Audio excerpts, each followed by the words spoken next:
Summer winding down, Lexington Police want children to know that the fun doesn't have to end. They'll always have a friendly face looking out for them, whether it's at school or on a trip to the park.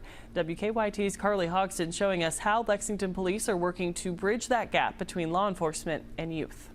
Today, kids got to live the dream at Gainesway Park. From eating popsicles, climbing an obstacle course, and activities galore, Lexington Police brought children together. Today is about unifying the community, providing resources for kids to make good decisions in life. We want to decrease violence, we want to increase positivity. And unity was the theme for the day, with the activities and games requiring teamwork. Sergeant Donald Horton with the Lexington Police Community Services Unit says that positivity starts with the people children might look up to, like police officers.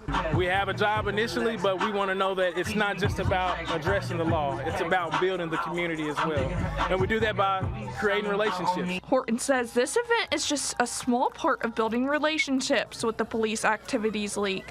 From year-round sports programs to artistic activities, PAL has something for every kid. We have different sports programs for different kids in the neighborhood.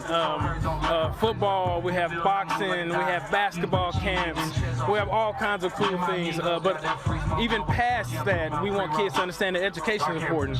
So we have mentorship. It's something that any child can join to make friends and have fun year-round. Horton says he hopes today encourages more to connect with PAL and unite the community. This is continual. It's not one generation, it's every generation. So if we can make that positive impact and change and continue that forth. In Lexington, Carly Hogston, WKYT. They are hoping to make that event an annual tradition. To learn more about PAL's programs and how you can get involved, you can visit this story right now over on WKYT.com or visit us over on the WKYT News app.